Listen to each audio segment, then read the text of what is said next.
नमोक्ताहि जाति वै अरहन्तानि महान् करिमंगल करियो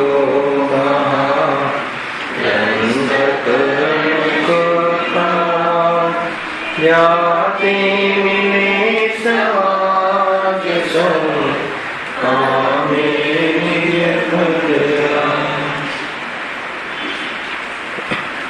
આ શ્રી મોક્ષ માર્ગ પ્રકાશક ગ્રંથ છે. પ્રથમ અધિકારના વ્યાખ્યાનમાં મંગલાચરણની સમાપ્તિ બાદ આચાર્ય કલ્પ પંડિત પ્રવર કુદરમલજી ગ્રંથની પ્રામાણિકતા સિદ્ધ કરે છે કે ગ્રંથનો જે અભ્યાસ અહીંયા કરવાવાળા છીએ એ પ્રમાણિક છે. એના અંતર્ગત થોડા બિંદુની ચર્ચા આપણે થઈ ચૂકી છે. એ ગ્રંથની પ્રામાણિકતા અને પરંપરા એમાં સર્વજ્ઞ ભગવાનથી દ્વારા કહાયેલી, ગણધરો દ્વારા રચાયેલી, અનેક આચાર્યો દ્વારા કહેવાયેલી જે વાણી છે એ વાણીમાંથી આ પદ આવ્યા છે એવી જાતની ચર્ચા કહી. એમાં આ મોક્ષ માર્ગ પ્રકાશક ગ્રંથ એ પરંપરામાંથી આવેલો ગ્રંથ છે. એને જોડાણ કરતા પોતાના અભ્યાસની ચર્ચા કરી. ખરેખર તો એમને ત્યાં એમ કહ્યું કે ભાઈ બુદ્ધિની ઘણી મંદતા છે, અર્થાત તો ક્ષયક્ષમનો ગાઢ ઘણો ઓછો છે, પરંતુ પુષ્પદંત આચાર્ય દ્વારા રચાયેલા સટખંડાગમ જેવી મહાન જીનવાણી, એમની ટીકા આચાર્ય નેમિચંદ્ર દ્વારા ઘુમટસાર, કર્મકાંડ, જીવકાંડ અને એની ભાષા ટીકાની રચના પંડિત ટોડરમલજી કરી સમ્યક ધ્યાન ચંદ્રિકા દ્વારા. કર્ણાનુયોગ જેવા મહાન ગ્રંથોના અનેક ગ્રંથોનો અભ્યાસ કર્યો. ચરણાનુયોગ, દ્રવ્યાનુયોગ, પ્રથમાનુયોગ, ચારેયનુયોગના ગ્રંથના નામ બતાવ્યા. કયા વ્યાખ્યાનમાં ચર્ચા થઈ હતી. એમના નામ બતાવીને કહ્યું કે આટલો અભ્યાસ મને છે, છતાં પણ કહે છે કે મારો મંદ બુદ્ધિ અર્થાત તો ઘણો ઓછો ગાઢ છે એવી લઘુતા સાથે કહે છે. છતાં કારણ બતાવે છે. શું કારણ બતાવે છે? કે મારા કરતા પણ ઘણા મંદ બુદ્ધિવાળા જીવો દેખાય છે, તો એમના ઉપર કરુણાનો ભાવ આવતા ગ્રંથની રચના કરું છું એવી સામાન્ય વાત પણ કરી. એના પહેલાં એક ખાસ વાત આવી હતી કે ભાઈ જૈન ધર્મનો કઈ રીતે અહીંયા નિકૃષ્ટ કાળમાં એનો કઈ રીતે રકાસ થયો, ખીનપણું આવ્યું. એમાં બે કારણ મુખ્ય બતાવ્યા હતા કે અનેક દુષ્ટો દ્વારા ગ્રંથોનો નાશ થયો, અને બીજું કારણ બતાવ્યું કે એનો અભ્યાસ ઘટી ગયો અને મૂળ સ્વાધ્યાય ઓછું થઈ ગયું. પંચમ કાળમાં વર્તમાનમાં ઘણું જોવામાં આવે છે કે ભક્તિ આદિ તો એ બધી સ્ટાઇલ તો ઘણી વધી ગઈ હે ને. ભક્તિની જે અનેક પ્રકારે ગાવાની પદ્ધતિમાં ઘણી વિકૃતિ ને ઘણી મતલબ આધુનિકતાના આધાર પર વિકૃતિઓ આવી ગઈ. ઘણા વિધાનમાં અનેક પ્રકારની વિધાનની રચનાઓ થવા લાગી, પરંતુ સ્વાધ્યાયની જે નીવ છે, સ્વાધ્યાયનું જે હાડ છે એ ઓછું થતું ગયું. એના કારણે અહીંયા કહે છે કે ગ્રંથોની વિચ્છુતિ થતી ગઈ. એવા બધા કાલની ચર્ચા કરી. કુલ મળીને છતાં પણ કાંઈ બગડ્યું નથી એમ કહીને અહીંયા બતાવ્યું કે હજુ પણ જીનવાણી જીવંત છે. ભલે સાક્ષાત ભગવાનનો વિલય હોવા છતાં પણ અહીંયા જીનવાણી આપણી સમક્ષ છે, અને અનેક જીવો દ્વારા જે સામાન્ય ચર્ચા પણ એમને બતાવી હે ને. આગળ જુઓ પ્રશ્ન. ત્યાર પછી પ્રશ્ન અહીંયા ખ્યાલ કરવામાં આવે છે કે પરંપરાથી આ ગ્રંથ પ્રવર્તે છે એટલું આપણને એશ્યોરન્સ અપાવ્યું કે આ જે ગ્રંથ છે એ ભરોસો કરો તમે, કેમ કે સર્વજ્ઞની વાણી દ્વારા કહેવાયેલા જે અનેક પ્રકારના પદ છે, સતના પદ છે, એ સતપદની ગુંથીને જ આ ગ્રંથ બનાવવામાં આવ્યો છે. છતાં અહીંયા કહે છે, પ્રશ્ન કરે છે, પેજ નંબર 13 પર છે એ પ્રમાણે પરંપરા તો અમે જાણી, પરંતુ તે પરંપરામાં સત્યાર્થ પદોની જ રચના થતી આવી છે અને સત્યાર્થ પદ નથી મેળવ્યા એવી પ્રતીતિ અર્થાત એવો ભરોસો અમને કેવી રીતે થાય? તમે જે કહો છો એ તો વાત અમે માની લીધી કે તમારી આ અભ્યાસના આધાર ઉપર તમે ગ્રંથની રચના કરી છે, પરંતુ એ ગ્રંથો આગળ છપાતા જાય છે, એમાં કોઈ અનેક પદ ભેળવી ન દે, અર્થાત કોઈ ભેળવી પણ શકે છે, તો પછી નિયમને એમાં અસત્યાર્થ પદ ભેળવી દીધા હોય તો પછી અમે એવી પ્રતીતિ કઈ રીતે કરીએ કે આ પરંપરારૂપ ગ્રંથ સત્ય છે? તો હજુ તો આગળ આ પ્રશ્નના જવાબમાં પણ ભરોસાના આધાર પર વાત કરે છે. કારણ બતાવે છે કે અસત્યાર્થ પદ મેળવવામાં કેવા પરિણામ નિમિત્ત બને છે. કોઈ પણ મીઠાઈની અંદર ઝેર આપવા વાળા જીવોના પરિણામ કેવા હોય છે, એટલે સત્ય પદોમાં મિથ્યાત્વ રૂપી ઝેર ભેળવવા વાળા જીવો કેવા હોય અર્થાત તો કેવા પરિણામ નિમિત્ત બને એ અહીંયા બતાવે છે. અને આ જ ગ્રંથોની જે રચના કરી એમને એવી જાતિના પરિણામ હોતા નથી એ સિદ્ધ કર્યા. બે લોજિક સિદ્ધ કરી. સમજો ફરીથી પ્રશ્ન એ છે કે ભાઈ તમે કહો છો કે પરંપરાથી આ ગ્રંથ અહીંયા આવ્યો છે એટલે આમાં કોઈ અસત્ય પદ નથી, પરંતુ અમે એનું જે પોસ્ટર છે, મુખપૃષ્ઠ છે, એના પર તો ભલે લખ્યું હોય કે આ દિગંબર જૈન સમાજ અર્થાત આચાર્ય કુંકુમદેવ પંડિત ટોડરમલજી અર્થાત ગુરુદેવ શ્રીના એને નિમિત્તથી થયેલા ગ્રંથની રચના છે, એ બધું લખ્યું હોય, પરંતુ કોઈ અંદર અસત્યાર્થ પદ ભેળવી દીધા હોય તો એ હું તો બની શકે, તો પછી અમે આને પરંપરા કેવી રીતે થાય એમ, એ કેવી રીતે અમે માનીએ એમ, એનો ભરોસો કેવી રીતે આવે? એના જવાબમાં બે લોજિક આપે છે કે એવું કાર્ય કોઈ તીવ્ર કસાઈ કરી શકે, અને જે ગ્રંથોની જેની રચના કરી છે એ તો કસાઈના અભાવવાળા જીવો છે. એ રીતે અહીંયા હજુ પણ એ જેના દ્વારા જેના નિમિત્તમાં રચાયેલા ગ્રંથ છે એના પર ભરોસો કરવાની વાત હજુ આ પ્રશ્નમાં કરી છે. જો જવાબ, અતિ તીવ્ર કસાય થયા વિના અસત્યાર્થ પદોની રચના બને નહીં. ગજબની વાત છે આ. કેવા પરિણામ? અસત્યાર્થ પદ કોણ રચે? અતિ તીવ્ર કસાય, મિથ્યાત્વની કઠોરતા, અંદરમાં એવી કઠિન મિથ્યાત્વનો ઉદય હોય, એવા પરિણામ હોય, અને ક્રોધમાન માયાનો તીવ્ર હોય, એવા જીવો કહે છે કે આમાં અસત્યાર્થ પદ મિક્સ કરે. યદ્યપિ કોણ કરે એમ, મતલબ કે સાચા પદોમાં કોણ આવા ખોટા પદ મેળવે કે અતિ તીવ્ર કસાય હોય? મતલબ અહીં લખ્યું છે અતિ તીવ્ર કસાય થયા વિના અસત્યાર્થ પદોની રચના બને નહીં.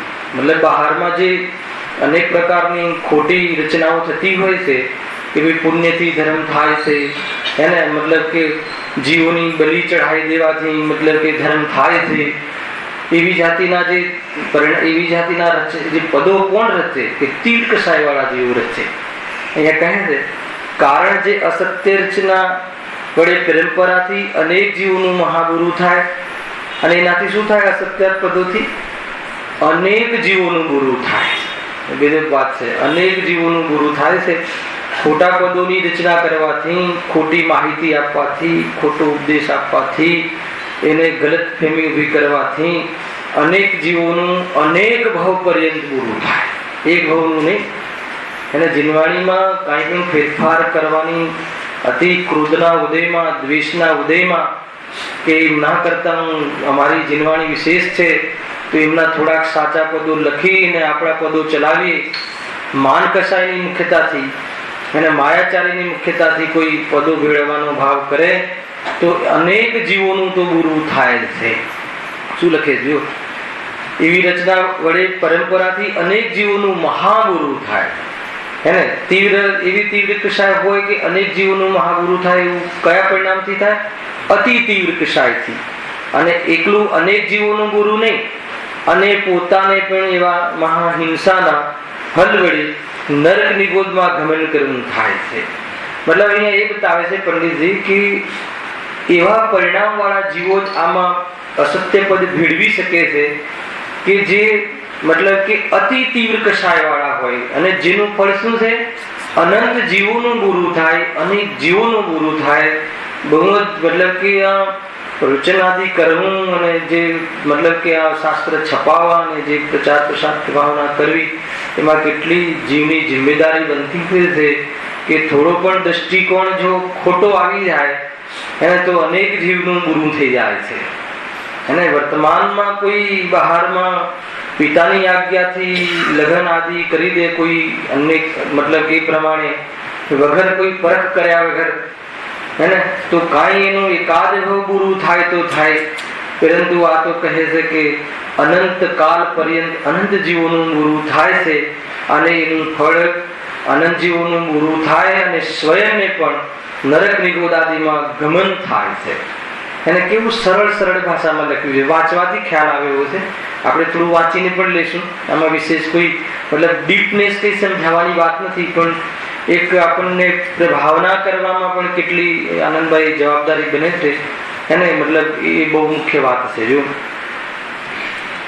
હા એવું મહાવિપરીત કાર્ય તો અને એટલું ખોટું કાર્ય મતલબ નિગોદના ભોગે પણ કાર્ય મારે કરવું છે, ભલે નરકમાં જવા મળે પરંતુ મારે મતલબ કે આમાં કંઈ કરવું છે તો એ ફેરફાર કરવાના ભાવ એવી તીવ્ર કશાય પર્યંત આવે છે. જો એવું મહાવિપરીત કાર્ય તો ક્રોધ માન માયા લોભની અત્યંત તીવ્રતા થતા જ થાય છે. એને કોઈ એવો દ્વેષ આવી જાય કે ભાઈ જૈન ધર્મનું મતલબ કે અંત આવી જવું જોઈએ, જૈનીઓ બહુ આગળ આવે છે તો કેવી રીતે મતલબ કે કોઈ સીધું જાહેર તો કોઈને આપી ના શકાય, તો કહે છે કે એ રીતે શરૂઆતમાં થોડી વાતો આપણી લખે, સાચા શાસ્ત્રોના બોલ લખે અને પછી એની જે વાત ચલાવી હોય એ ચલાવે. માન કશાયની મુખ્યતાથી એવી થાય એવી સૂક્ષ્મ વાત કરવી છે, એવી સૂક્ષ્મ વાત કરવી છે કે બીજા વિદ્વાનો કરતા એને મારું નામ બની જાય કે નહીં, આમને કઈ વિશેષ વાત ખબર છે. તો એવા માન કશાયની તીવ્રતાથી એને વસ્તુને સૂક્ષ્મ કરવા જતા જતા એને અનેક ખોટા પોતાની મનોગત કલ્પના વાળા કથનો અર્થાત તો અભિપ્રાય ઘુસાડી શકે છે. અતિ માન, અતિ તીવ્ર માન, દ્વેષ, અતિ તીવ્ર દ્વેષના કારણે, કપટ હોય અંદરમાં, કપટના કારણે, લોભના કારણે, કોઈ ધનાદિના વિશેષ લોભના કારણે વધારે ખપે અમારી જીનવાણી, હે ને નામ જીનવાણીનું પણ એમાં કે ભાઈ એવા પદ ભેળવી દઈએ કે જેથી વધારે લોકોને ભાવતું, લોકોને ગમતું, અને રાગાદિમાં વિશેષતા અમે લોકોને ગમે છે તો એવું છાપી દઈએ કે ભાઈ વાત તો બરાબર છે કે નિશ્ચયથી થાય છે, પણ હજુ તો આપણે વ્યવહાર પણ બહુ છે ને, એટલે વ્યવહાર પણ કરવો જોઈએ. આમે જીવને વ્યવહાર ગમતો હોય અને એવા કથન જોડી દે કે જેથી એની સભા વધી જાય, એની મતલબ સેલ વધી જાય જીનવાણીનું, મતલબ એ પ્રમાણે એવા લોભ આદિ તીવ્ર લોભ હોય એવા પરિણામ વાળા જીવો જીનવાણીમાં અસત્યાર્થ પદની ભેળવણી કરે છે. એને પ્રશ્ન શું હતો કે ભાઈ કોઈ અસત્યાર્થ પદ ભેળવી દે તો કે કોણ ભેળવે? કે અતિ તીવ્ર કસાય વાળા જીવો આમાં આવું મિક્સિંગ કરી શકે. પછી શું ચર્ચા કરે છે? જો હવે જૈન ધર્મમાં તો એવો કસાયવાન થતો નથી, હે ને ગજબ કહ્યું. જૈન ધર્મ એટલે આ જેને દ્વારા પરંપરા આવી છે એવા સર્વજ્ઞ ભગવાનની મુખ્યતાથી વાત કરે છે. સર્વજ્ઞ ભગવાન ગણધર દેવાદી, અને એવા કોઈ જૈન ધર્મમાં તો કસાયના ભાવની વાત છે, તો એવો કોઈ તીવ્ર કસાયવાન તો થતો નથી. જો મૂળથી વાત કરશે પંડિતજી, મૂળમાંથી વાત કરે છે. પ્રથમ મૂળ ઉપદેશ દાતા તો શ્રી તીર્થંકર કેવડી જ થયા, હે ને. કેવી તીર્થંકર કેવડી? ઉપદેશ કોનો હોય છે? તીર્થંકર કેવડી, હે તીર્થ, હે ગયા વ્યાખ્યાનમાં કહ્યું ને તીર્થ, તીર્થ જેના દ્વારા તરાય એને તીર્થ કહે છે. તો જેના દ્વારા તરાય તો કોના દ્વારા તરાય? એક તો શુદ્ધાત્મા દ્વારા તરાય મૂળ તો, અને શુદ્ધાત્મા નું કથન જે કરે, શુદ્ધાત્માનો પરિચય કરાવે એ ઉપદેશને પણ તીર્થ કહે છે. તો એવા તીર્થના કરનારા, કહેનારા કોણ છે? તીર્થંકર કેવડી. તીર્થ એટલે આત્મા થાય, તીર્થ. વાસ્તવમાં તીર્થ કયું છે? આત્મા છે, કે જેનું યાત્રા કરવી છે, વર્તમાન ઉપયોગને એમાં સમાવવું છે. એવું તીર્થ એટલે શુદ્ધાત્મા. શુદ્ધાત્મા દ્વારા તરાય છે સંસારમાંથી, દુઃખોમાંથી, એનાથી તરાય છે. અને એ જેનાથી તરાય એની વાત કરે એ ઉપદેશને પણ તીર્થ કહે છે. એવા તીર્થના કરનારા, તીર્થના કહેનારા શ્રી તીર્થંકર કેવલી અને જૈન ધર્મમાં થયા. કે જેમને સંપૂર્ણ મોહ રાગ દ્વેષનો અભાવ હોય છે, એટલે ત્યાં તીવ્ર કસાયની તો વાત જ નથી હોતી. કે જેમની આજે આવ્યું ને ઋષભદેવ ભગવાનની દિવ્ય ધ્વનિની વાત આવી હતી, અને એવો નિયોગ થાય છે હે ને કે ભાઈ અંદરમાં કેવળ જ્ઞાનની ઉત્પત્તિ અને આ બાજુ એવા મતલબ કે જે બાહ્યકૃત ચમત્કાર પૂરા સર્વાંગ શરીરથી દિવ્ય ધ્વનિ ખરે છે, ઈચ્છા રહિત ધ્વનિ ખરે છે, અને કે જેમાં શું કામ કોઈનું બુરું થાય એવી જાતિની વાત આવે, એને એ પ્રમાણે ત્યાં કહ્યું એ નિયોગ છે એવી જાતિનો. સમુદ્રનું ઉદાહરણ આપ્યું હતું કે કઈ હાઈ ટાઈડ ને લો ટાઈડ નું ઉદાહરણ આપ્યું હતું ત્યાં કે ભાઈ કોઈ પૂનમના કારણે ભરતી થાય છે એમ નથી, અને અમાસના કારણે ઓટ આવે છે એમ નથી. એને એ સમુદ્રમાં ઓટ આવવાનું જે કાર્ય છે એનો સ્વભાવ છે, એના મધ્ય બિંદુમાં સમાઈ જવું જલનું, અને મધ્ય બિંદુથી ઉછળીને આવવું, બહારમાં વરસાદ બિલકુલ ના હોય એને તો બી ઓટ આવે ભર બપોરે, એનું કારણ કોઈ ચંદ્રમા નથી. અને એવી જાતિનો એ રીતે નિયોગ છે, એવો એક જાતિનો નિમિત્ત નૈમિત્તિક સંબંધ છે. પરંતુ એવી વાણી જે સર્વજ્ઞ ભગવાનની વાણી આવી, એમને શું છે? ઈચ્છા રહિત મોહ રાગ દ્વેષ છે જ નહીં. તો કે એક તો ત્યાંથી વાણી આવી એટલે બતાવે છે કે ભાઈ હું તો તીવ્ર કસાઈ વાળો જીવ હોય તો કરે, પણ આ વાણી જ્યાંથી આવી છે એને તો કસાય જ નથી. એટલે પેલા ત્યાં એનો તોડ પાણી કર્યું કે એ તો છે કસાય હોય તો અમે માનીએ ને એમ. જો આગળ લખે છે કે કથન કેવી રીતે છે, વળી ગ્રંથ કરતા ગણધર્વ આચાર્ય છે, એને વાણી ભગવાનની ખરી, એને યથાયોગ્ય અંતર્મૃતમાં પૂરું શબ્દ સૂત્રરૂપ ધ્યાન ફરી ગયું ગણધરદેવને. એના નિમિત્તથી અનેક આચાર્યોએ જીનવાણી અર્થાત તો એમના દ્વારા રચાઈ, લેખિતમાં પણ. તો કહે છે કે એ આચાર્ય તેઓ મોહના મંદ ઉદયથી, એને કેવો મોહ છે એમનો? સંજનન કસાય રૂપ, એને પાણીમાં ખેંચેલી લીટી સમાન મોહનો ઉદયથી સર્વ બાહ્યાભ્યંતર પરિગ્રહ છોડી મહામંદ કસાઈ થયા છે. સમજ્યું કે જેમને બહારના કોઈ પદાર્થોની અપેક્ષા નથી, એને તું જૂઠું બોલે, ક્રોધમાન માયા લોભનો જેને અભાવ થઈ ગયો છે, અને સંજનન ચોકડી પ્રમાણે એટલી કસાયની મનતા છે કે અંતરંગમાં મિથ્યાત્વનો અભાવ અને કસાયનો અભાવ, અને બાહ્યમાં કસાયના પુષ્ટ કરવા વાળા સાધનોનો અભાવ થઈ ગયું છે. એમને જરૂરત જ નથી. અહીંયા એમ કહે છે, ગજબની વાત છે, કેવી જાતિની સંપત્તિ છે. બહારમાં 28 મૂળગુણનું પાલન, અને એટલી મર્યાદિત કસાયની મનતા છે મહામુનિરાજોને કે જેમની કસાય છે જ નહીં એમ પ્રત્યક્ષમાં ખ્યાલ આવે. એ કોઈ જરૂરત જ નથી, ન ભોજનનો ભાવ એવી, અને એવી જાતિની પડીને જમવું ને એવું કાંઈ નહીં, એકદમ મતલબ કે એકદમ નહિવત જેવી કસાય હોય છે. એ તો બહારમાં જે અપવાદ માર્ગ પણ જે શરીર માત્ર નગ્ન દિગંબર શરીર, તથા જાત રૂપ શરીર, બાળક જન્મે અને જેવું હોય એવું શરીર, અને શરીર પર અંગ વસ્ત્ર પણ નહીં, પાત્ર પણ નહીં, કાંઈ પણ મતલબ યોગ નહીં, અર્થાત તો એ તરફનો અભાવ થઈ ગયો છે ભાવનો. એવી જાતિની બહારમાં પ્રવૃત્તિ હોય છે, સુપ્રવૃત્તિ હોય છે. એને જીનેન્દ્ર ભગવાનની ભક્તિ આદિમાં જોવા મળે, વધારેમાં વધારે બહાર જોવા મળે. તો તથાપિ એકાગ્રતા જે મુનિરાજનું મહત્વપૂર્ણ અર્થાત તો પરમાર્થ લક્ષણ છે. સ્વરૂપમાં રમવું, બસ અંદરમાં મસ્ત રહેવું, વારંવાર આત્માના દરિયામાં ડૂબવું અને અંદરમાં સુખનો સ્વાદ લેવો, એ મુનિદશા છે. તો કે એવા મુનિદશા જે મહામંદ એને કસાય છે, જો લખ્યું મહામંદ કસાય થયા છે, તેમનામાં એ મંદ કસાય વડે કિંચિત શુભોપયોગની પ્રવૃત્તિ હોય છે. એને અશુભ ભાવ તો છે નહીં, તીવ્ર કસાય એટલે અશુભ ભાવ, એને કસાયની મનતા છે એટલે શુભ પ્રવૃત્તિ બહારમાં દેખાય છે. બહારની શોભા શું છે મુનિરાજની?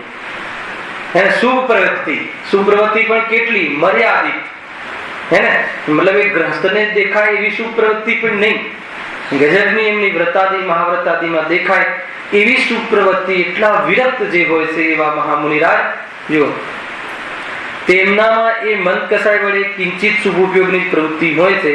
આ કયું? બહારનું પરમાર્થ સ્વરૂપ, અરે કયું કહેવાય? પરંપરા સ્વરૂપ બતાવ્યું. પરમાર્થ સ્વરૂપ તો શું છે?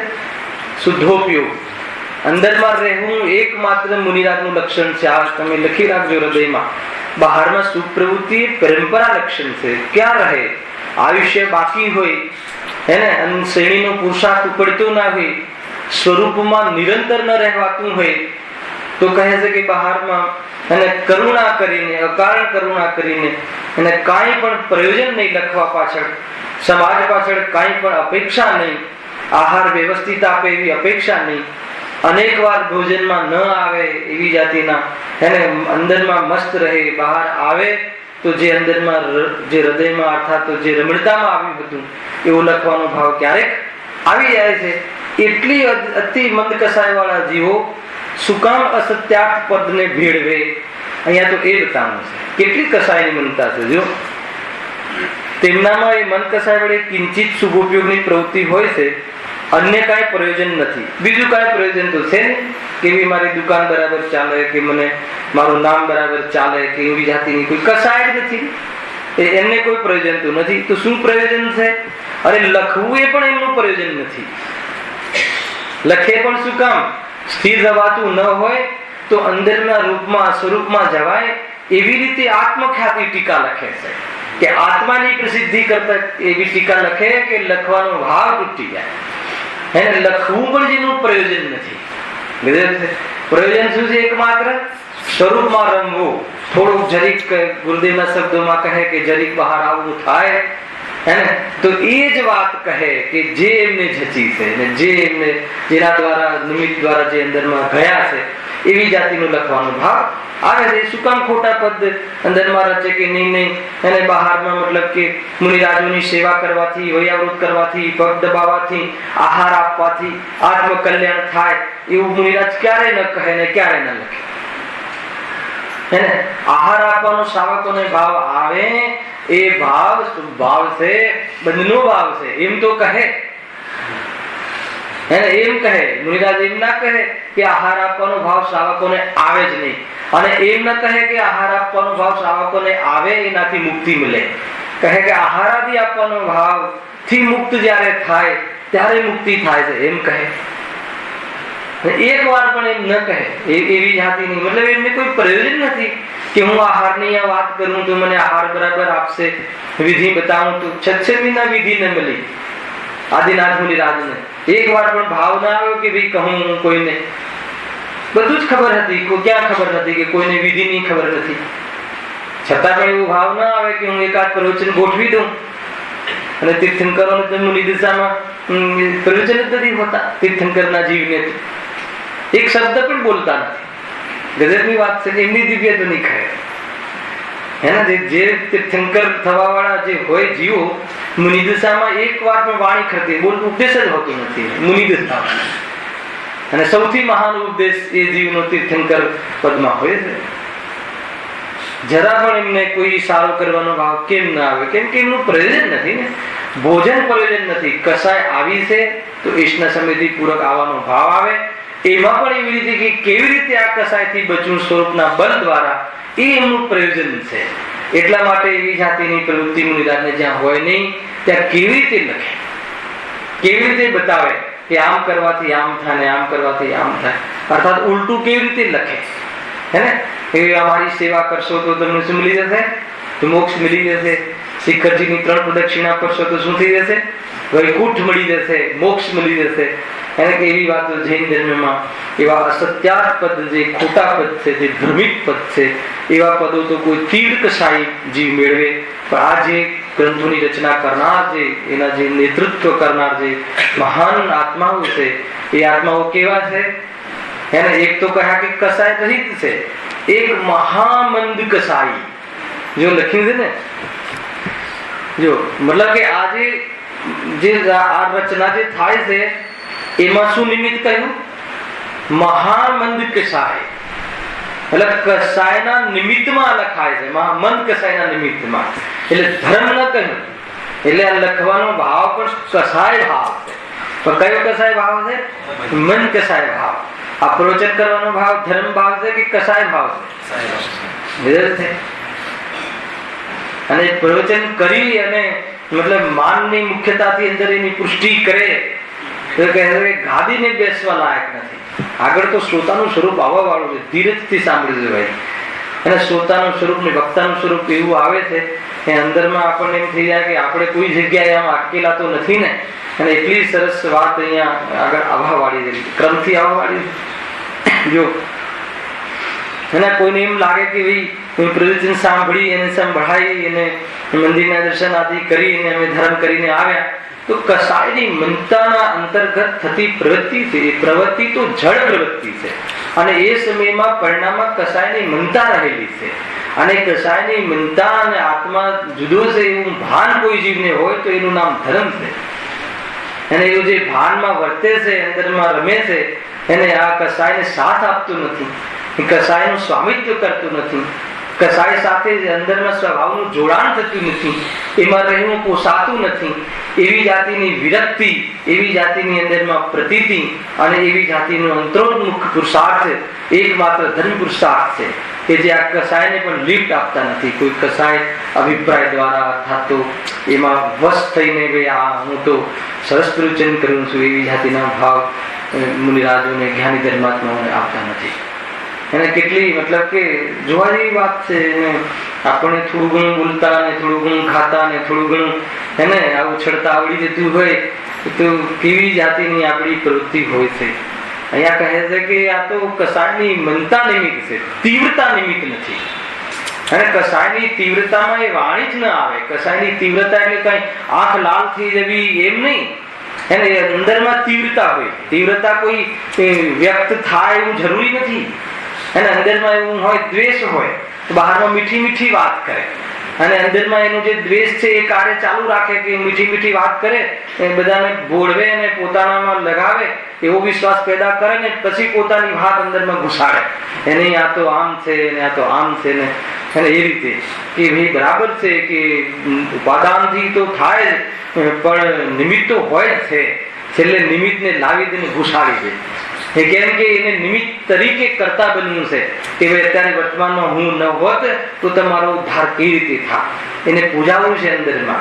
તો એ રીતે અંદરમાં કઈ પ્રકારના અભિપ્રાય નિર્વાસના ચાલતી હોય બહારમાં ખબર ન પડે. તો એવો જીવ તો કરે, એવા જીવ તો ઘુસાડે. પણ કહે છે કે અમારી જે આ જીનવાણી લખી છે, આપણી જે જીનવાણી લખી છે, એના લખનારા ને કહેનારા કોણ છે? એ જેને કસાય છે જ નહીં. તમે સમજો કે કેવા જીવો આ જે દ્વારા પરંપરા કેવી રીતે આવી.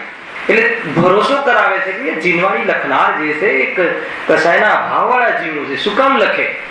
જેને કોઈ જરૂરત નથી, જેને સેવાની જરૂર નથી, જેને શરીર સાથે ભેદ થઈ ગયો છે, જેને શરીર સાથે મિલન નથી, ઉપયોગ નથી, એ શું કામ એમને કોઈ એવી કોઈ ચેષ્ટા કરાવે કે જેથી એવી કોઈ વાત તમને ખોટા અસત્ય પર ઘુસાડી દે કે જેથી કરીને તમે એમનું કોઈ અંદરમાં કોઈ એવી જાતિનો લોભ હોય તો કરે, પણ એવું તો છે નહીં. અને એ અહીંયા એ ઇન્ડિકેટ કરે છે. જો હવે હવે હવે અહીંયા સુધી તો મુનિરાજની વાત આવી, હવે ગ્રહસ્થની વાત આવે. કોઈ કહે કે ભાઈ ઠીક છે, સર્વિકી ભગવાન અને મુનિરાજ સુધી તો વાત ઠીક છે, પણ તમે તો ગ્રસ્ત છો ને, એવા કહેવાવાળા ભૂલી જાય. તો એ લખ્યું તથા શ્રદ્ધાળુ ગ્રહસ્થ કોઈ ગ્રંથ બનાવે છે તે પણ તીવ્ર કસાઈ હોતા નથી. કેમ કે આ વિતરાગતાની વાત કોઈ લખે, એક દ્રવ્ય બીજા દ્રવ્યનું કરે નહીં. એને મતલબ કે જે ધન છે ધૂળ છે, તો મતલબ કે ધન છે ધૂળ છે કહેવાવાળા જીવને ભલે ગ્રસ્ત હોય, ગુરુદેવ ગ્રસ્ત જીવન જીવતા હતા ને, ગ્રસ્ત કહેવાય ને, ચતુર્થ પંચમ ગ્રસ્તાન વ્યક્તિ જીવો. તો કહે છે કે એ શું કામ કહે કે ધૂળ છે? આ બધા ધૂળપતિ છે. આમ તો શેઠિયાઓને સારું લાગે એમ બોલવું જોઈએ. તો કહે કે આ તો ધૂળ છે ભાઈ, હે ને. કોઈ તમે અમે કહીએ કે નહીં તમે બહુ સારું કાર્ય કરો છો એમ કહીને કે અમારે કોઈ મંદિરમાં પૈસા જોઈતા નથી. તો કેમ કે એ તો જ કહી શકે ને, કેટલી મદતા હોય ત્યારે કહી શકે. એ અહીંયા કહે છે તથા શ્રદ્ધાળુ ગ્રસ્તો કોઈ ગ્રંથ બનાવે છે તે પણ તીવ્ર કસાઈ હોતા નથી. એને જો એમના જીવનમાં હે ને મતલબ કે થોડોક ફેરફાર કરે તો પૂરા રાજપાટમાં એમને જે મતલબ કે વ્યવસ્થા મળવી જોઈતી હતી એને એ જબરજસ્ત વ્યવસ્થા મળે. એની જગ્યાએ શું મળ્યું એમને ખ્યાલ આવે કે નહીં? મરણમાં નિમિત્ત બન્યું. ગજબ છે. તો કહે છે કે તો પણ જે વાત કે એટલી કસાયની મનતા છે અમે કઈ રીતે કહી શકીએ કે દેહથી ધર્મ થાય ને દેહની સેવા કરવાથી મુક્તિ મળે, શરીરને પુષ્ટ કરવાથી એને મુક્તિ જવા, એમ તો અમે કઈ રીતે કહી શકીએ કે ભાઈ ભોગોમાં સુખ છે, 5 ઇન્દ્રિયના વિષયોમાં આનંદ આવે, એવી જાતિનું અમે કઈ રીતે કહી શકીએ કે ન કહી શકીએ. જે વિરક્ત વાત છે, જે 5 ઇન્દ્રિયમાં સુખ ન કહે આ ગાદીથી, હે ને, તો એની કસાયની મિલતા જ હોય. એને આત્માની શ્રદ્ધા અર્થાત તો જૈન ધર્મની શ્રદ્ધા વગર કઈ રીતે સંભવ છે, અને એ રીતે અહીંયા કહે છે. જો તે પણ તીવ્ર કસાઈ હોતા નથી. જો એ તીવ્ર કસાઈ હોય, બહુ મહાન બોલ્ડ અક્ષરમાં લખ્યું છે, જો એ તીવ્ર કસાઈ હોય તો સર્વ કસાયનો જે તે પ્રકારે નાશ કરવા વાળો જે જૈન ધર્મ, તેમાં તેને રુચિ જ ક્યાંથી થાય, હે ને. 5 ઇન્દ્રિયના વિશે પોસાતા હોય ત્યાં જાય, ત્યાંની બુકો લખે, ત્યાં વાજિંત્રો વગાડે. અહીંયા શું કામ આવે કે જ્યાં જે છે એ બી છોડાવવાની વાત કરે છે. તો વિતરાગીનો અર્થ એ થઈ ગયો કે વિતરાગી દેવ જેને ગમતા હોય, હે ને, એ મંદ કસાઈ જીવ છે. ખ્યાલ આવે ને શું કહું છે? મતલબ કે કોઈ ઘરમાં તીવ્ર ક્રોધ થઈ જાય ને એ વાત અહીંયા નથી. એને મતલબ થ્રુઆઉટ એ કસાયની મનતા વાળો જીવ છે કે જેને વિતરાગી દેવ શાસ્ત્ર ગુરુ ગમતા હોય, જેને શણગારેલા ભગવાનને ગમતા હોય, જેને શણગારનો ભાવ ના આવતું હોય, અને જેને મુક્તિ ગમતી હોય, જેને કસાયમાં રહેવું ના ગમતું હોય, એ કયો જીવ છે? કસાયની મનતા વાળો જીવ છે. એટલે જેને આત્મા ગમતું હોય, જેને સ્વભાવ ગમતો હોય, પ્રતીતિની વાત નથી, હે ને. મતલબ કે મેં તો ઘણા મતલબ ચિત્ર વિચિત્ર ભગવાનને જ્યાં લાઈનો લાગે છે ત્યાં બધે કઈ જગ્યાએ મતલબ કે વાળ ઉતારી દે, કઈ જગ્યા છે? હે, તિરુપતિ. કેટલી લાઈન લાગે છે, સોનાના ભગવાન, સોનું આપે એવા ભગવાન. તો લોકો એવા ભગવાન પાસે આપણે બધા કેમ જતા નથી? એ આપણને ખ્યાલ છે ભલે ઉપરથી વિકલ્પથી શાસ્ત્રથી જે રીતે બી, પણ કસાયની મનતા વગર એ વાત બેસે નહીં.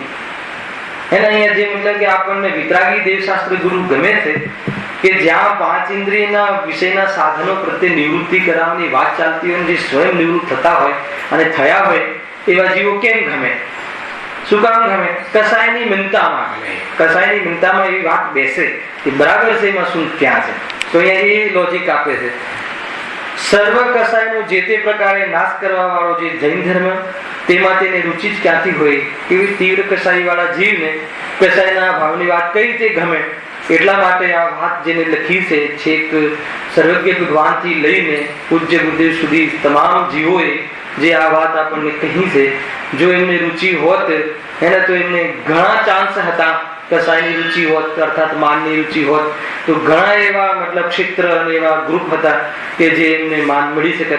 પણ જ્યાં પથ્થર પડે, જ્યાં 2 જણ સાંભળવા આવે, કોઈ સાંભળવા પણ ન આવે, એને કોઈના માટે થોડી આ માર્ગ સાચો માર્ગ અપનાવ્યો તો કહે છે કે એ શું કામ ખોટું કહે? હજારો લાખો લોકોની મેદની છોડે છે વ્યક્તિ, એ શું કામ ખોટું કહે? એને એ એક પ્રકારથી લોજિક છે ને, ન્યાય છે ને. તો એ અહીંયા વાત નીકળે છે. જો હવે ગજબની વાત કહે છે.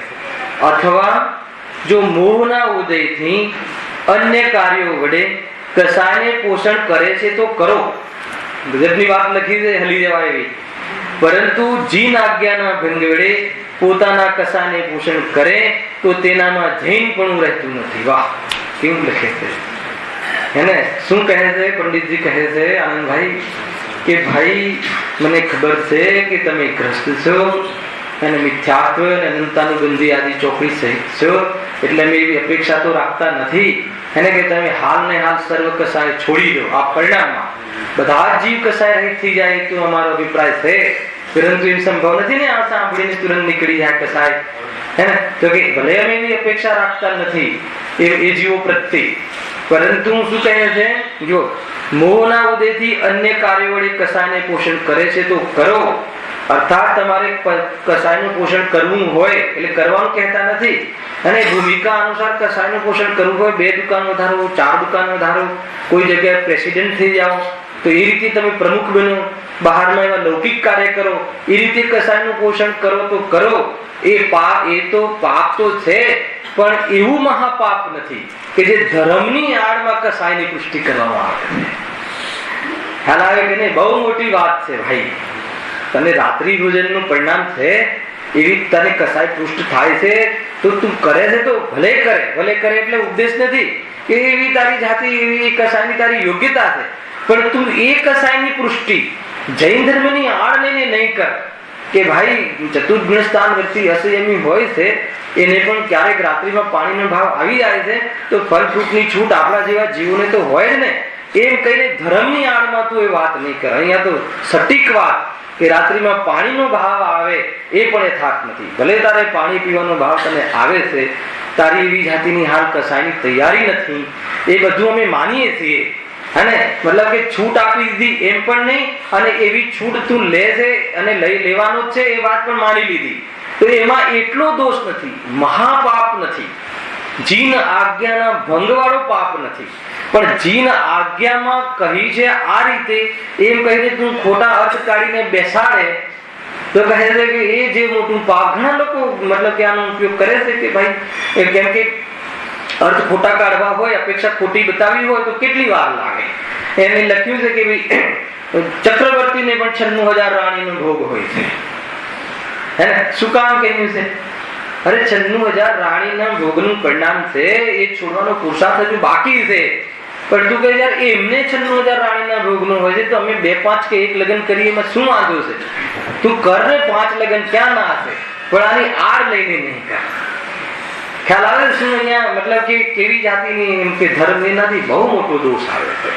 ઘણા જીવો ધર્મની આડમાં કે ભાઈ મતલબ કે આપણે તો કસાય કરતા રહેવું અને જ્ઞાતા દ્રષ્ટા રહેવું, અને એ રીતે છે કે આપણે તો જ્ઞાતા દ્રષ્ટા રહીએ છીએ ને, ભાઈ જ્ઞાતા દ્રષ્ટાનું વાત આપણને કરી છે, કસાય આવે તો આવવા દેવી અને જ્ઞાતા દ્રષ્ટા રહે. તો કે એ આડમાં કસાયની પુષ્ટિ કરવા જેવી નથી. ધર્મની આડમાં મતલબ કે કસાયની પુષ્ટિ એ તો કે એટલું મોટો દોષ લાગે છે, ક્યાં જઈને ચૂકશે, હે ને? આનો જો ભૂમિકા અનુસાર આ એટલો વૈજ્ઞાનિક પંથ છે અને એટલો મતલબ કે ક્રમિક પંથ છે કે તમારાથી મૂળજીવન ન પડાતું હોય તો શ્રાવક ધર્મ યોગ્ય છે. પરંતુ શ્રાવક ધર્મ યોગ્ય છે, પણ તમારે કોઈ અંદરથી કસાય મતલબ કે મારે કોઈ મોટું નેતા બનવું છે એમ કરીને એવી જાતિની અંદરમાં આવેશમાં તમે દીક્ષા લઈ લો અને પછી કાંઈ બી તમે મતલબ કે પદ હોય, લગ્ન દિગંબર મુદ્રા હોય અને કાંઈ પણ પછી તમે લોકો જલ્દી માની લે છે, તો કહે છે કે એ પણ યથાર્થ નથી. ક્યાં જઈને છૂટશે? મતલબ કે જી પંચમ કાળમાં તો આવું સ્વરૂપ હોય સાધુનું, હે ને? મતલબ કે એવું કહું તો મને કોઈ સાધુ માને, એમ ધર્મની આડ લઈને ભલે તું મૂરી દીક્ષા લઈ લીધી છે, પરંતુ સાચું મતલબ કે બની શકે ને કે મારે દ્રવ્યલિંગી પણ છે, મને પંચપરમિષ્ટિમાં આવવા વાળું મુનિ પણ નથી, સ્વીકાર કરવો જોઈએ. પરંતુ મને બધા ગુરુ માને એને એટલે પોતાની મનોગત કલ્પનાથી લખી દે કે પંચમ કાળમાં તો જે હું કહ્યું છે એવા શ્રાવકો પણ નથી હોતા, તો એવા સાધુ પણ કેવી રીતે હોય એમ કહીને જે સાધુ છે એને નમસ્કાર કરવા જોઈએ, માનવા જોઈએ એમ કહીને તું તને ગુરુ માને ને મનાવડાવે તો કહે છે કે તારું પંચભૂતગલ પરાવર્તન તાજા છે, કહે કે તું પંચભૂતગલ પરાવર્તન તારા ઊભા છે. બહુ મોટો દોષ આવે છે. એના કરતા મુનિ બનવું યોગ્ય નથી. શ્રાવક ધર્મ જેટલી તમારી પાસે સામર્થ્ય ખુલ્યું છે એટલું સામર્થ્યથી તમારે પોતાનું ધર્મ આગળ વધારવું જોઈએ. મતલબ હવે 2 પ્રતિમા વધારીને પેલા 5મી કરી, તું હવે 6ઠ્ઠી કરું, અંદરમાં કોઈ સામર્થ્ય તો છે નહીં, તો પછી નિયમોના ફેરફાર કરી દે, એને પોતાની મનોગત કલ્પના પ્રમાણે નિયમો બનાવી દે કે એ તો એ પંચમકાળના તો પછી આહાર આપવા વાળા બી ક્યાં શુદ્ધ ખાય છે, તો પછી સાધુ બી તો એવા હોય તો શું વાંધો છે? એમ નથી. અને આ જો તમને મૂળ સાંભળવા મળશે ભાઈ કે અત્યારે શ્રાવકો બી ના એવા રહ્યા તો સાધુ બી એવા ના રહે. તો સાધુ એવા ના રહે એ વાત સત્ય છે, પણ એ સાધુ નથી, એ પરમ સત્ય વાત. સાધુ બનીને તમે એ રીતે કહો કે ભાઈ આ રીતે સાધુ પણ મનાવી લો, તો કે એ કહે છે અહીંયા આ કહે છે કે ભાઈ તમે ઘરમાં રહીને કસાયનું પોષણ કર ને, કોણ ના પાડે છે? અને ગ્રસ્ત દશા કસાયની પુષ્ટિના અનુકૂળ જ હોય છે.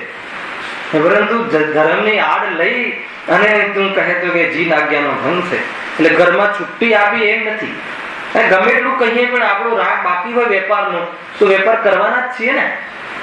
પરંતુ તમે એ વેપાર કે ભાઈ જ્ઞાની પણ વેપાર કરે છે તો અમે વેપાર કરીએ તો શું વાંધો, એમ ઠીક નથી. ખ્યાલ આવે કે ના આવે? હવે જ્ઞાની વેપાર કરે છે, પણ એ વેપાર કરે છે એની સાથે શું શું કરે છે એ પણ પછી વિચારવું જોઈએ. આત્મદૃષ્ટિ છે એ મતલબ કે કેટલી કઈ પળમાં એ નીકળી જશે એ ખબર છે તને એમ. અને એટલે આ બહુ રોગ ચાલે છે કે ભાઈ એનો અવધિક ભાવ જોવે છે, તો કે એ ભૂમિકામાં એ અવધિક ભાવ સંભળશે, તો એ અવધિક ભાવ રહેવા છતાં પણ એ જ્ઞાની ધર્માત્મા છે. તારે દ્રષ્ટિ એના સ્વભાવની કરવાની હતી, એની જગ્યાએ અવધિક ભાવની દ્રષ્ટિ કરીને પોતાનો અવધિક ભાવ પુષ્ટ કરે છે. ખ્યાલ આવે કે નહીં? તો કહે છે કે ધર્મની આડમાંથી તારા કસાયની પુષ્ટિ કરી, હે ને, મતલબ કે સફેદ બગલાના ડ્રેસમાં તે અંદરમાં પાપની પુષ્ટિ કરી, હે ને, તે અંદરમાં તારા મતલબ કે બહારમાં ખોટા દેખાવો કરી અને અંદરમાં તે ભાવોની પુષ્ટિ કરી. તો કહે છે કે એ તો જીન આજ્ઞાનો મહાભંગ છે. લખી દો, જીન આજ્ઞાના ભંગ વડે. જીન આજ્ઞા એને કહી, જીન આજ્ઞા એટલે જે શાસ્ત્રમાં કહ્યું છે એની આડ લઈને પુષ્ટિ કરવા જેવી નથી. બહુ ઊંચી વાત છે. જો હા, પરંતુ જીન આજ્ઞાના ભંગ વડે પોતાના કસાયને પોષણ કરે તો તેનામાં જૈનપણું રહેતું નથી. જૈનપણું એટલે સુખી થવાનો સ્વાદનો પુરુષાર્થ રહેતો નથી.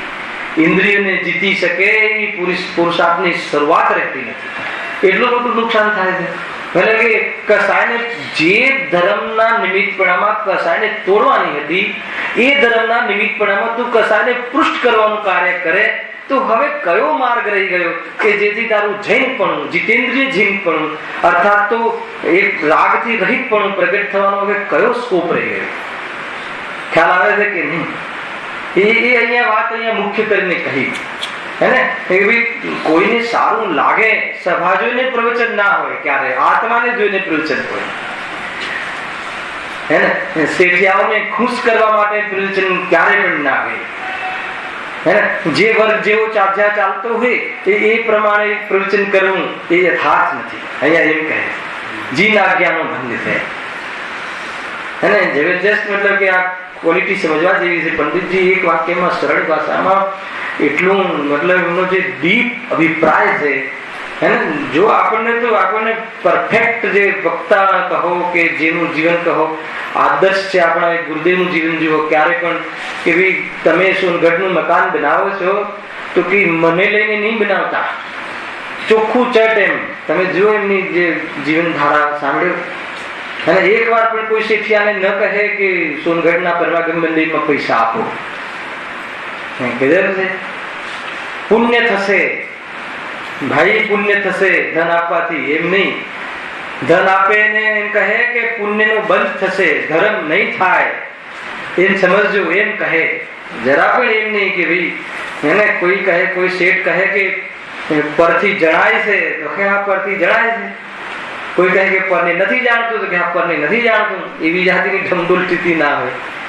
કોઈને ખુશ કરવાની વાત નથી અહીંયા, કડક વાત છે ભાઈ, એને સત્ય વાત જ કહેવાની વાત છે અહીંયા. એટલે કહે છે કે જીન આજ્ઞાનો ભંગ થાય એવી જાતિની તીવ્ર કસાય વાળા જીવો દ્વારા તો આ લખાતું નથી. કેટલી સરસ વાત છે કે તારે જયારે કસાયની પુષ્ટિ કરવી છે તો તું રહે ને ઘરમાં, કોણ ના પાડે છે તને? પરંતુ જૈન ધર્મનો સહારો લઈ અને એના અવલંબનમાં આ વાત કરવા જેવી નથી. અને પેલા તો દેવો આવી જતા, હવે બધું હીન દિવસ આવી ગયા ને, મતલબ થઈ ગયું ને. બધા જે ઋષભદેવ મુનિરાજની સાથે કેટલા 4000 રાજાઓએ દીક્ષા લીધી હતી, એને ફળ ફ્રૂટ ખાતા થઈ ગયા હતા, તેથી કઈ વિધિ મળી નહીં.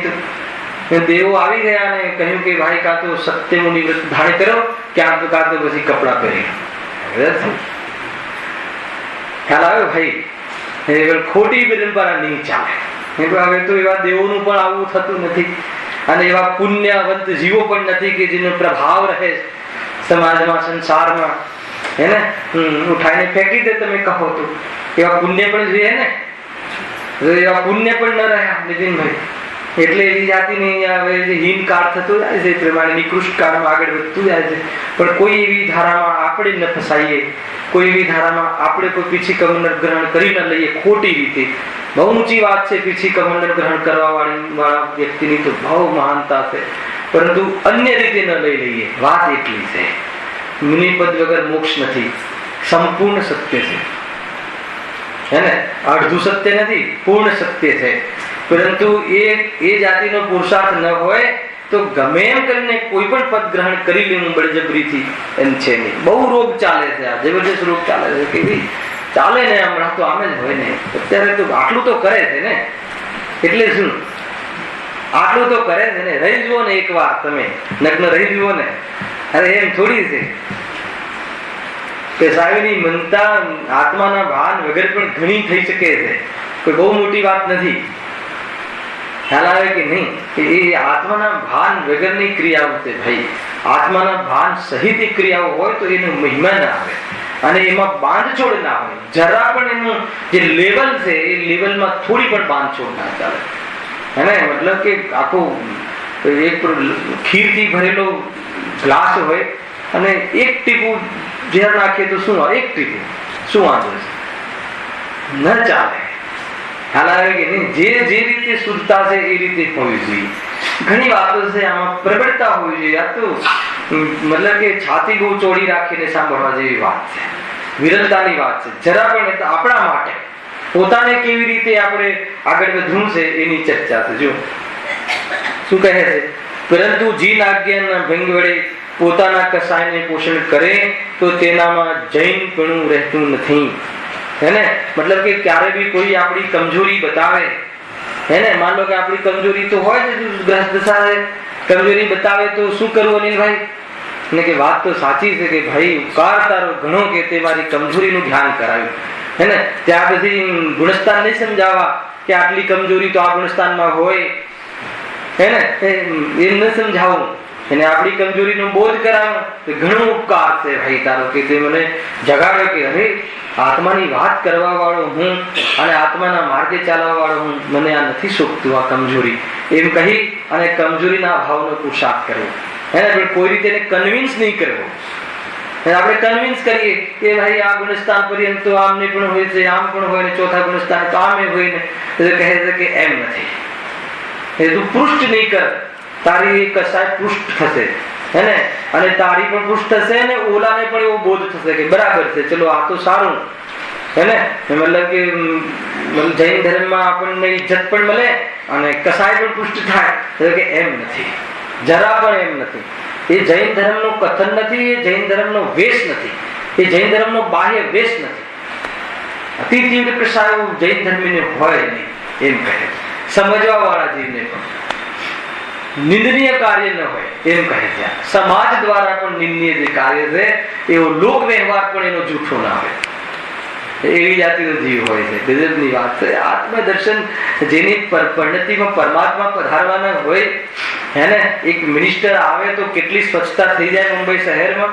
તો જે 3 લોકનો પ્રમુખ, 3 લોકનો મિનિસ્ટર, 3 લોકનો નાથ, હે ને, 3 લોક જેને ઝૂકે, બાહુબલ પૂરા લોકને ઉલટાવી દે એવો ઇન્દ્ર પણ જેના શરણમાં નતમસ્તક થઈ જાય, ગણધર દેવ જેના શરણમાં મતલબ કે ઝૂકી જાય, એવું પરમાત્મા પદ જ્યારે આપણી પર્યાયમાં પ્રગટ થવાનું હોય તો એ પર્યાયની શુદ્ધિ કેટલી હોવી જોઈએ?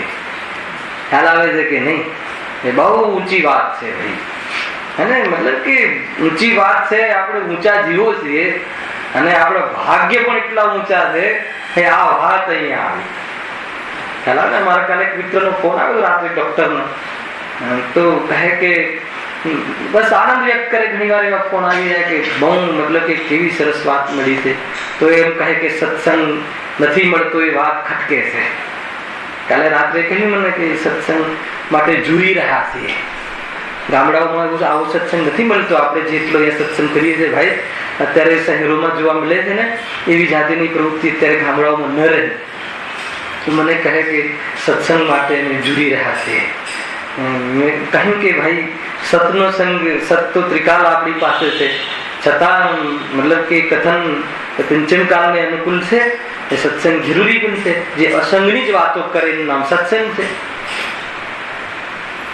કેવી જાતની વાત છે, પણ છતાં કે બહુ ગમી વાત કે તરતું રહેવાય છે.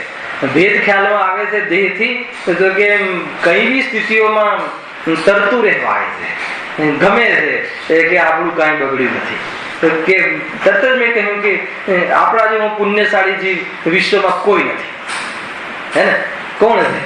જરા પણ ઓછું નહીં સમજવું આપણને. આટલી ધામ ધમાલમાં વાત આપણા હૃદયમાં આવીને ગમી છે તો નક્કી આપણે અર્હંતથી સિદ્ધ ભગવાનથી શું ઓછું બનવા વાળા છીએ. જરા પણ આપણને ઓછા નહીં સમજવા એ રીતે સ્વરૂપથી. અને પર્યાયમાં જેમ છે એમ યથાર્થ જ્ઞાન કરવું કે હજુ આટલી કમજોરીઓ બાકી છે. અને બરાબર બેલેન્સથી ચાલવું જીવનમાં.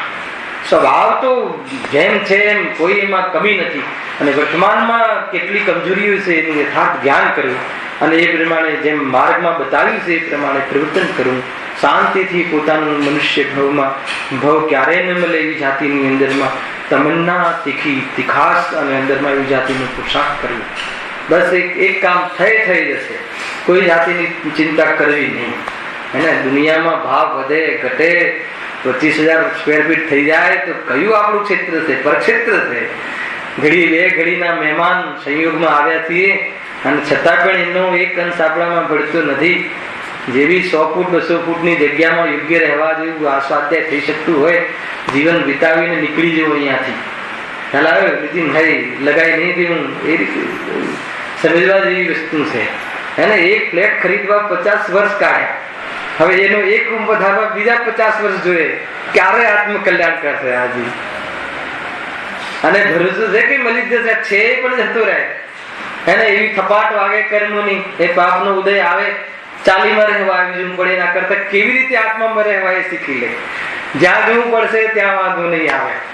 ગજબની આપણી પાસે વાત આવી છે ભાઈ. આત્મામાં રહેતા આવડવું જોઈએ. દુનિયામાં ચેલેન્જ નહીં કર, સંયોગોને ચેલેન્જ નહીં કર. અહીંયા તો બહુ મોટી વાત છે. અને બલપૂર્વક અને ન્યાયથી એમાં સુખ નથી, એમાં રહેવાતું નથી, એમાંથી આનંદ આવતો નથી. આનંદ જ્યાંથી આવે છે એ ક્ષેત્ર મારાથી ક્યારે છૂટ્યું નથી. સર્વાંગ અસંખ્યાત પ્રદેશી, તેમાં 3 લોકનો નાથ અનંત ગુણાત્મક આત્મા બિરાજમાન છે. એક વાર દ્રષ્ટિ પડતા તમામ પદાર્થો પ્રતિ દ્રષ્ટિ છૂટી જાય એવી દ્રષ્ટિ ભેદ. અને જ્યાં દ્રષ્ટિ ભેદ થઈ જાય ત્યાં પરિણામો બહારમાં રમે નહીં. અને પરિણામો જ્યાં બહુ રમે નહીં ત્યાં આવીને આત્માનો સ્વાદ લે. પર્યાય પરમાત્મા બનતી જાય ને હું તો અખંડ પરમાત્મા હાલ છું. ખ્યાલ આવે છે કે નહીં? કોણ બે હાલ કરે આપણા રાકેશભાઈ? જુઓ તો ખરા કેવી જાતિની લીલા, કેવી જાતિની રમત માત્રમાં રાગ વેગળો અને જ્ઞાન ધ્યાયકમાં પ્રસરતું. બસ એક જ વાત એ રીતની વાત. ગજબની વાત આપણા હાથમાં આવી કે ના આવી? કઈ ચિંતા છે? શું વાતની ચિંતા છે? ચિંતા બી ગેય બની જાય, ઝલકે છે. એટલી અંદરમાં પૌરુષતા આવી જાય. અને એવી પૌરુષતા ના હોય ને તો ક્ષણે એક ધરાય જ નહીં કસાય. તો ધરાય કસાય નહીં. હલાવે કે નહીં? હે ને? જોઈ લેજો. હે ને? એ તો અનુભવ ગમે છે. ક્યારે ના ધરાય અને એ વિચલિતતા રહે ના કરે. આ સત્ય છે. સત્યને વળગવું જોઈએ. ત્રિકાળ સત્યમાં આવવા જેવું છે. આનંદ રહેશે. બહારના ગ્રાફ એ આત્માના ગ્રાફ નથી. એ આત્માનું લિંગ નથી. ચાલુ ને અષ્ટાનિકા આત્મા તો અલિંગી છે.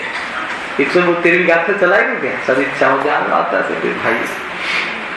એવું છે ભાઈ. જો સમજવા જેવી ચીજો છે. હા,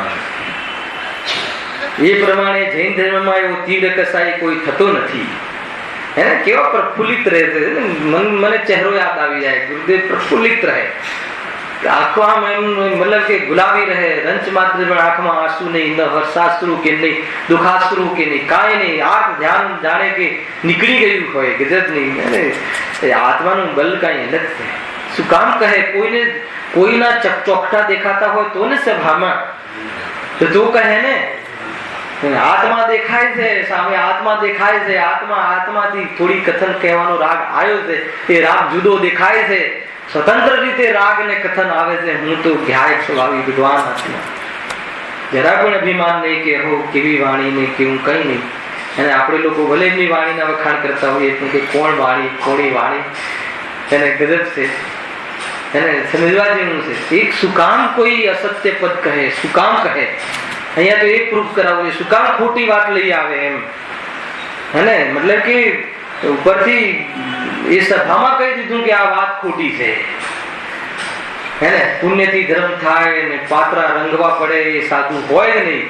બરાબર છે? હલાવવાની વીરતા જોઈએ. એ સભામાં બેસીને કહેવું કે પાત્ર રંગવા હોય એવું સાધુપણું અમને બેસતું નથી. પુણ્યથી ધર્મ થાય એ અમને હજી જસતું નથી, પણ પૂરું પ્રમાણ અંદરથી થયું નથી એટલે ઉભા છીએ. જ્યાં પ્રમાણ થયું ઘડી પર ન રોકાય, વાત ખતમ થઈ ગઈ. ખ્યાલ આવે કે નહીં? બાહુબલ દ્રષ્ટિનું બલ કેમ હોય છે? શું કામ ખોટું કહે? વાત એ છે, શું કામ ખોટું કહે? મારે એ બતાવવું છે. નહીં તો હાજી હાજી કરવા વાળા 10,000 20,000 પબ્લિક હતા. હાજી રંગા કરો એમ જીવનભર હોય જ નહીં કે આ હોય જ નહીં કે એમને બેસતું નથી. સત્ય વાત આવી કે ના આવી કહેવા વાળા હોય છે કે નથી હોતા? તો એ રીતે કે એ શું કામ ખોટું કહે કે ભાઈ નહીં આમ છે ને તમારા વ્રત ખોટા છે. અરે વ્રત તો વ્રત છે, વ્રત ધર્મ નથી. બસ એટલું તો છે વાત. હે ને આપણે ત્યાં કેવી પુણ્યને તમે ઉડાવી દીધું. અરે પુણ્યને સ્વભાવમાંથી ઉડાવ્યું છે અને પરિણામમાં એને વિરત થવાનો ક્રમ છે. એ રીતે અર્યંતપદ આવે છે ક્રમ. અગર પુણ્ય ભાવથી ધર્મ થતું હોત તો સૌથી ઓછો ધર્મ અર્યંત સિદ્ધોને ના થાત, કેમ કે એમને પુણ્ય ભાવ જ નથી. બરાબર છે? અર્યંત પરમાત્મા સિદ્ધ પરમાત્માને પુણ્ય ભાવ અને સૌથી મોટા ધર્મના નેતા છે. તો પછી સીધું લોજિક મળે છે, ન્યાય મળે છે.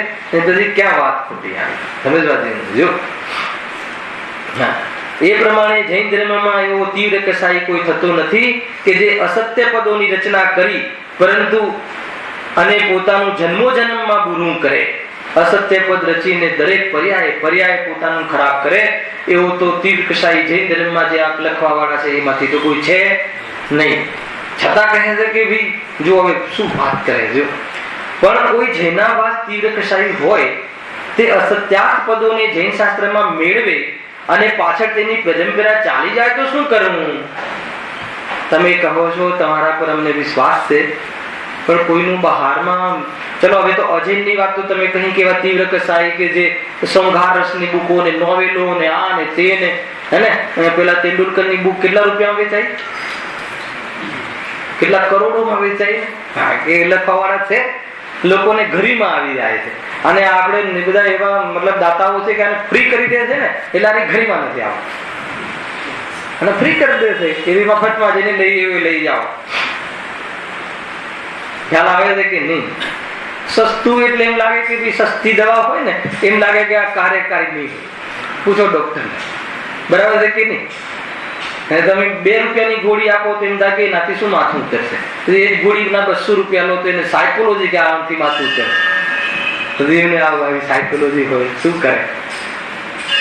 તો અહીંયા કહે છે કે ભાઈ તમારી વાત બધી સાચી છે કે પણ કોઈ લખ્યું જૈનાભાસ કે જેને જૈનનો આભાસ હોય, રાત્રિ ભોજન ના કરતું હોય, મતલબ કે જીનેન્દ્રની ભક્તિમાં દેખાતું હોય, બાકાયદા બધી જૈનની જે પ્રવૃત્તિ છે એ જે પ્રમાણે એજ ઇટ ઇઝ કરતો હોય માની લો, અને એ કહે છે કે અસત્યાર્થ પદોને જૈન શાસ્ત્રમાં ભેળવે તો પછી અમારે મતલબ કે નામ જૈન ધરાવતું હોય અને એની એક બી પ્રવૃત્તિમાં ખોટ ના હોય, હવે એ કઈ આવું કહી દે અથવા લખી દે તો અમારે શું કરવું? તો કહે છે કે માત્ર ભરોસાથી નહીં, પરીક્ષા પૂર્વક ભરોસો કરવો. હવે આ પ્રશ્નમાં એની શરૂઆત થાય છે ને. જૈન ધર્મ પરીક્ષા પ્રધાનની છે. છેલ્લે મતલબ કે જેવી એની લગામ છે ને એ આપણા હાથમાં છે એમ પંડિતજી સિદ્ધ કરે છે ક્રમથી કે ભાઈ એકલા ભરોસાથી કામ નહીં ચાલે. ભરોસો તો સામાન્ય કે વિતરાગી છે, બરાબર છે, પરંતુ એમને જે કહ્યું અથવા તેમનું નામ લઈને કોઈ કહે તો મારે શું માની લેવું? નામ બી ભગવાન મહાવીર અને આપણે કહે છે ભાઈ એમને બી ભગવાન મહાવીર, આપણે બી ભગવાન મહાવીર, એમનામાં બી તત્વ સૂત્ર, આપણામાં બી તત્વ સૂત્ર, ઘણો મેળ તો છે, પછી શું વાંધો છે? એવા જીવો હોય છે કે નથી હોતો હે ને? ત્યાં બી ભગવાન મહાવીર નામ છે ને, આપણામાં બી ભગવાન મહાવીર નામ છે. 24 તીર્થંકરના નામ તો સમાન છે, તત્વ સૂત્ર બધી જગ્યાએ વંચાય છે, બધું કોમન છે, તો પછી શું વાંધો છે? તો પછી બાકી બધું બી માની લેવામાં શું વાંધો છે? અને એવી જાતિની વાત બી આવી શકે છે, ઘણા પ્રશ્નો આવશે. એને જો આપણે 2-3 પ્રયોજન છે આ બધી થાય એવા છે કે અંદરમાં જે આપણી જિજ્ઞાસાઓ થાય છે ને, મતલબ એ બી તો ક્ષમાની વાત કરે છે, એ બી તો દયાદાન, અનેક ફિરકાઓ દયાદાન વ્રતની વાત કરે છે.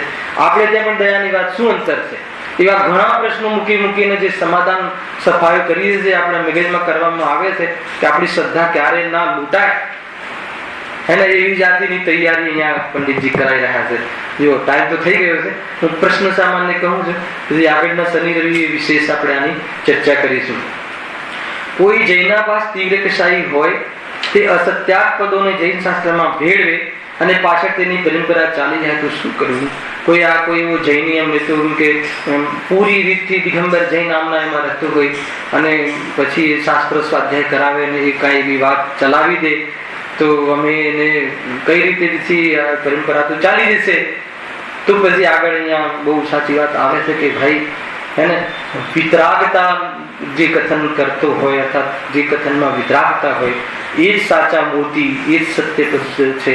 એ એક મોટી પરીક્ષા કરવાનું અહીંયા વિધાન કહેવામાં આવશે કે જે કોઈ બી અપેક્ષાથી એમ બતાવે કે શુભ ઉપાધિ છે, સમજી લેવું કે વિતરાગતાનું કથન ના હોય. હરાવે કે નહીં કે ભલે મુખ્ય ગુણ કરીને કહે, મુખ્યતાથી પુણ્ય બતાવે, પણ એમ જ બતાવે કે આવો પુણ્ય ભાવ હોય જરૂર, પાપથી બચવા આવે ખરો, પણ એમાં રોકાઈ જાય ને ધર્મ ના થાય. એ કથન એનું ન આવે તો સમજી લેવું કે વિતરાગતા રૂપ અર્થાત તો સાચા મોતી નથી. એ આગળ આવશે અને એક તમને બેરામીટર આપી દેશે. આ એક તમે સિદ્ધાંત હૃદયમાં રાખજો કે આ વાત કોઈ બી પદમાંથી ન નીકળતી હોય, થોડા પદોમાં નીકળે ને બાકીના પદોમાં ન નીકળે તો સમજી લેવાનું કે આ કોઈ છલવાની વાત છે. એને એવા અનેક ઉદાહરણો આપી અને નક્કી કરાવશે કે નહીં, કે મતલબ કે અમે નક્કી કરી શકીએ છીએ કે સાચા દેવશાસ્ત્ર ગુરુ કોણ હોય. આપણાથી નક્કી થાય એને એ જ સાચો નિર્ણય છે. પણ કઈ રીતે ભગવાને બતાવ્યા છે એ રીતે અર્થાત તો સત્ય રીતે આપણી બુદ્ધિ બેસી જાય તો કહે છે કે એમાં પુણ્ય તો એનું સામાન્ય પુણ્ય છે અને એ રીતે પરિણમી જાય તો એમાં સાક્ષાત ધર્મ છે. એવી અનેક વાતો હવે આપણે આ પ્રશ્નના માધ્યમથી, એના પછી બી બહુ સુંદર વાત આવે છે કે ભાઈ ચલો એ પણ માની લીધું કે અમે પરીક્ષા કરી લીધી પણ કોઈનો ક્ષયક્ષમ ઓછો હોય અને ભૂલ થઈ જાય તો શું કરવું? એના જ્ઞાન થોડું ઓછું પડતું હોય તો બી એનો સરસ મતલબ કે ઉપાય બતાવ્યો છે કે ભાઈ અપ્રયોજનભૂત વાતમાં ભૂલ થઈ શકે જ્ઞાનીની, પણ ક્યારે બી પ્રયોજનભૂતમાં તો ક્યારેય ભૂલ ન થાય, અને એ ભૂલ થાય તો એ જ્ઞાની હોય જ ના શકે. એવી અનેક વાતો આગળ આવવાવાળી છે, એના દ્વારા આપણે ચર્ચા કરીશું શનિ રવિમાં. સહેજાનંદ